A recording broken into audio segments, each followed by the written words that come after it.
दोस्तों, Donald Trump लंबे समय से भारत और पाकिस्तान को एक तराजू में तोलने की कोशिश करते रहे।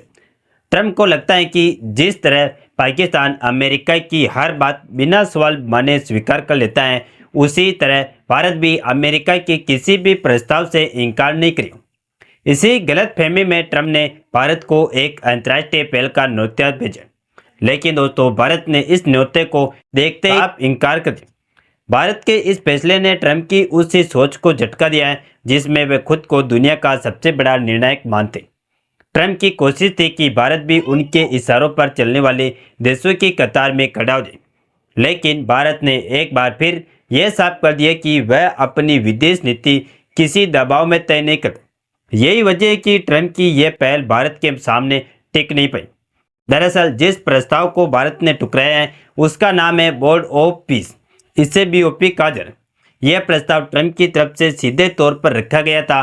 ट्रंप चाहते थे कि भारत इस बोर्ड का हिस्सा बने और उनकी अगुवाई में काम करे, लेकिन भारत ने इस प्रस्ताव को स्वीकार करने से साफ मना कर दिया। अब सवाल यह है कि आखिर यह बोर्ड ऑफ पीस है क्या, ट्रंप इसे क्यों बनाना चाहते और भारत ने इसमें शामिल होने से इनकार क्यों किया। इन सभी सवालों के जवाब धीरे धीरे सामने आ रहे और इन्हीं कारणों को समझना बेहद जरूरी है। दोस्तों, बहुत बड़ी डेवलपमेंट निकलकर सामने आ रही है, तो इस वीडियो में पूरा समझते हैं। नमस्कार दोस्तों, मैं राधेश्याम और आप देख रहे हैं KSR न्यूज़ 24। असल में डोनाल्ड ट्रंप इजराइल और हमास के बीच चल रहे युद्ध को लेकर यह बोर्ड बनाने का प्रस्ताव रखा है। खास तौर पर गाजा सिटी में जारी तबाही और मानवीय संकट को इसका आधार बताया गया। ट्रंप का कहना है कि इस बोर्ड के जरिए गाजा में शांति स्थापित की जाएगी, शासन व्यवस्था को मजबूत किया जाएगा और युद्ध के बाद पुनर्निर्माण और निवेश को बढ़ावा दिया जाएगा। ट्रंप का दावा है कि यह बोर्ड केवल गाजा तक सीमित नहीं रहेगा, बल्कि दुनिया के उन इलाकों में भी काम करेगा जहां संघर्ष की आशंका बनी रहती। उनके मुताबिक अगर कई युद्ध के हालात बनते दिखेंगे तो यह बोर्ड हस्तक्षेप करेगा और स्थायी शांति की दिशा में काम करेगा। लेकिन यही से भारत की चिंताएं शुरू हो जाती, क्योंकि यह बोर्ड संयुक्त राष्ट्र जैसी किसी वैश्विक मंच के तहत नहीं बनाया जा रहा है, बल्कि यह पूरी तरह से ट्रंप की सोच और उनकी निगरानी में तैयार किया गया ढांचा है। और यही बात भारत को सबसे ज़्यादा खटकती है।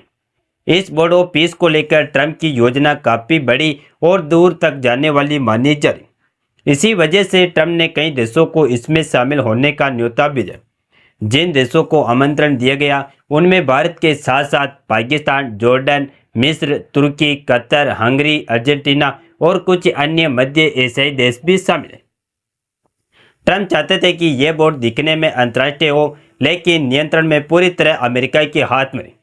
पाकिस्तान ने इस प्रस्ताव को लेकर तुरंत हामी भर दी। पाकिस्तान के विदेश मंत्री इसाक डार ने खुद इसकी पुष्टि की कि पाकिस्तान गाजा के पुनर्निर्माण और स्थायी युद्ध विराम के नाम पर इस बोर्ड का हिस्सा बनेगा। तुर्की ने भी संकेत दिए कि वह इस समझौते पर हस्ताक्षर करने को तैयार है। कतर और मिस्र जैसे देशों ने भी सकारात्मक रुख दिखाया, यानी ज़्यादातर देश ट्रंप की इस पहल के साथ खड़े नजर आ रहे। लेकिन भारत ने ना तो हामी भरी और ना ही कोई जल्दबाजी दिखाई। भारत ने इस प्रस्ताव पर चुप्पी साध ली। दरअसल ये चुप्पी ही भारत का जवाब मानी जा रही, क्योंकि दोस्तों भारत अच्छी तरह समझता है कि यह केवल शांति का मंच नहीं है, बल्कि इसके पीछे सत्ता और नियंत्रण की एक गहरी राजनीति छिपी हुई है। सबसे बड़ी आपत्ति बोर्ड की अध्यक्षता को लेकर है। जानकारी के अनुसार इस बोर्ड का अध्यक्ष खुद डोनाल्ड ट्रंप को बनाया गया और यह अध्यक्षता केवल उनके राष्ट्रपति रहने तक सीमित नहीं रहेगी। नियम यह है कि ट्रंप चाहे राष्ट्रपति रहे या न रहे, वह इस बोर्ड के अध्यक्ष बने रहे। अध्यक्ष को हटाने का अधिकार केवल तभी होगा जब वह खुद इस्तीफा दे या फिर कार्यकारी बोर्ड के सभी सदस्य उन्हें अयोग्य घोषित करें। यहाँ पर भी एक बड़ा पेच है, क्योंकि कार्यकारी बोर्ड के ज़्यादातर सदस्य ट्रंप द्वारा ही चुने, यानी व्यवहारिक रूप से ट्रंप को हटाना नामुमकिन होगा। आसान शब्दों में कहे तो यह बोर्ड पूरी दुनिया के लिए होगी, लेकिन इसकी कमान हमेशा ट्रंप के हाथ में रहेगी। यही वजह है कि भारत इसे एक निष्पक्ष मंच नहीं मानता है। भारत को यह भी साफ नजर आ रहा है कि ट्रंप इस बोर्ड के जरिए संयुक्त राष्ट्र जैसी संस्थाओं को कमजोर करना चाहते। ट्रंप पहले भी कई बार यूएन की भूमिका पर सवाल उठा चुके हैं। अब वह एक ऐसा नया ढांचा बनाना चाहते हैं जिसमें अमेरिका सर्वोच्च शक्ति हो और बाकी देश केवल उसके निर्देशों का पालन करें। इसी सोच की वजह से भारत इस बोर्ड से दूरी बनाए हुए। क्योंकि भारत किसी ऐसे मंच का हिस्सा नहीं बनना चाहता है जहां एक देश की मनमानी चले और बाकी देशों की संप्रभुता पर असर पड़े। भारत के इस फैसले के पीछे एक और बड़ा और व्यवहारिक कारण भी है। भारत और इजराइल के रिश्ते सिर्फ कूटनीतिक नहीं बल्कि रणनीतिक और आर्थिक भी है। दोनों देशों के बीच रक्षा सहयोग लगातार मजबूत हुआ है। भारत इजराइल से मिसाइल सिस्टम, ड्रोन, रडार और आधुनिक रक्षा तकनीकी खरीदता है। हाल ही के वर्षों में दोनों देशों के बीच रक्षा सौदों का आंकड़ा अरबों डॉलर तक पहुंच गया। इसके अलावा भारत और इजराइल के बीच व्यापारिक रिश्ते भी तेजी से बढ़े। कृषि तकनीक, जल प्रबंधन, साइबर सुरक्षा और स्टार्टअप सेक्टर में दोनों देशों ने मिलकर काम करें। ऐसे में अगर भारत बोर्ड ऑफ पीस जैसे मंच का हिस्सा बनता है जो सीधे तौर पर गाजा और फिलिस्तीन मुद्दे से जुड़े, तो इससे भारत के इजराइल के साथ संतुलित संबंधों पर असर पड़ सकता है। भारत किसी भी पक्ष के खिलाफ खड़ा दिखना नहीं चाहता। भारत की विदेश नीति हमेशा संतुलन और रणनीतिक स्वायत्ता पर आधारित रही। भारत फिलिस्तीन के अधिकारों का समर्थन करता है, लेकिन साथ ही इजराइल के साथ अपने राष्ट्रीय हितों को भी नज़रअंदाज नहीं कर सकता। बोर्ड ऑफ पीस का हिस्सा बनना भारत को एक ऐसे जटिल संघर्ष में खींच सकता था जहां हर कदम पर किसी न किसी पक्ष को नाराज करने का खतरा था। अगर भारत और इजराइल के बीच व्यापारिक आंकड़ों को देखें तो यह रिश्ता और भी स्पष्ट हो जाता है। दोनों देशों के बीच द्विपक्षीय व्यापार लगातार बढ़ा है और हाल ही के वर्षों में यह आंकड़ा लगभग 10 अरब डॉलर के आसपास पहुंच गया। इसमें हीरे और कीमती पत्थरों का व्यापार, रक्षा उपकरण, कृषि तकनीक, इलेक्ट्रॉनिक्स और हाईटेक सेवाएं शामिल हैं। इजराइल भारत के लिए रक्षा क्षेत्र में एक अहम साझेदार है और भारत इजराइल के लिए एशिया का बड़ा बाजार। ऐसे में भारत किसी भी ऐसे मंच का हिस्सा नहीं बन सकता जो अप्रत्यक्ष रूप से इजराइल के खिलाफ दबाव बनाने का जरिया बने।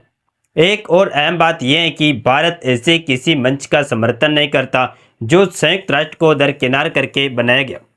भारत का मानना है कि वैश्विक शांति और संघर्ष समाधान के लिए यूएन जैसी संस्थाओं की भूमिका सबसे अहम है। अगर हर बड़ा देश अपने हिसाब से नया बोर्ड और नया संगठन बनाने लगे तो वैश्विक व्यवस्था पूरी तरह अव्यवस्थित हो जाएगी। यही वजह है कि भारत ने ट्रंप के इस प्रस्ताव से दूरी बना ली। भारत यह समझ चुका है कि बोर्ड ऑफ पीस केवल शांति का मंच नहीं बल्कि यह अमेरिका के नेतृत्व में एक नया शक्ति केंद्र बनाने की कोशिश है, जिसमें शामिल होने का मतलब लंबे समय तक अमेरिकी एजेंट के साथ बंद जाना होता है। इसीलिए भारत ने साफ संकेत दिया है कि वह किसी भी दबाव में आकर फैसला नहीं। भारत अपने राष्ट्रीय हितों और संतुलित विदेश नीति के साथ आगे बढ़ेगा। ऐसे में बोर्ड ऑफ पीस को ठुकराना भारत के लिए एक सोच समझकर लिया गया फैसला माना जाए। अब सवाल यह है कि क्या दुनिया इस नए ढांचे को स्वीकार करेगी या फिर भारत की तरह और देश भी धीरे धीरे इसकी दूरी बनाते नजर आए। आपकी क्या राय है? अपनी राय कमेंट में जरूर बताएं और इस वीडियो को एक लाइक करके अपने मित्रों तक शेयर जरूर करें ताकि उन्हें भी जानकारी मिल सके। इसी तरह और भी नॉलेजेबल वीडियो देखने के लिए हमारे चैनल KSR न्यूज़ को सब्सक्राइब करके बेल आइकन को ऑल पर जरूर सेलेक्ट करें। जय श्री राम, जय जय भारत।